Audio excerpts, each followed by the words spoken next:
4 berarti yang mulia. 2 yang meringankan, 2 saksi fakta yang meringankan, dan 2 ahli yang meringankan. Oke, Berarti 4 yang mulia. 4 ya. Iya. Sangat urgen, tidak seharusnya yang harus dihadirkan itu diperiksa. Ingat SEMA nomor 2 tahun 1985. Nah, kalau urgen sekali, hadirkan. Coba diseleksi lebih selektif. Baik yang mulia. Iya, karena ini udah kita dengar 3 ahli. Dan ahli ini kan bukan ahli untuk kejaksaan tok. Itu ahli demi keadilan, jadi untuk semuanya. Itu harus kita bayangkan bahwa ahli yang hadir itu adalah ahli untuk demi keadilan, bukan memihak kemana-mana. Nah, itu bayangannya. Jangan juga penasihat hukum beranggapan bisa ahli dari sini memihak penuntut umum, memihak sini. Bukan seperti itu konsepnya dalam KUHP kita. Ya, coba diseleksi. Ya, kami beri kesempatan itu, kita lihat.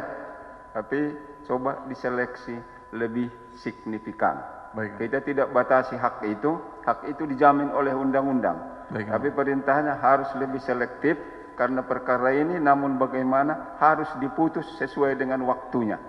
Kita tidak mau molor apalagi bertele-tele. Paham kan?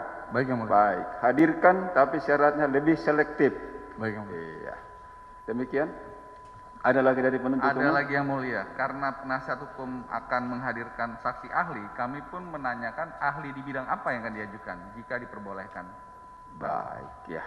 Tidak apa-apa, signifikan. Baik. Tentang? Kami menghadirkan saksi ahli ada 2, satunya saksi ahli pidana, yang kedua saksi ahli psikologi klinis, yang mulia. Psikologi klinis, ahli pidana sudah ada tadi. Coba dipertimbangkan, ya. Baik yang mulia. Psikologi klinis dalam rangka menggali untuk apa? Menggali bagaimana tertekannya Pak terdakwa Dodi ketika diperintah yang mulia. Oke. Karena memang banyak hal yang bisa digali di situ yang mulia. Izin yang mulia. Oke, baik. Bisa dipahami ya. Itulah intinya. Jangan juga kita batasi haknya, tapi kita sarankan signifikan dan selektif. Nah, ya.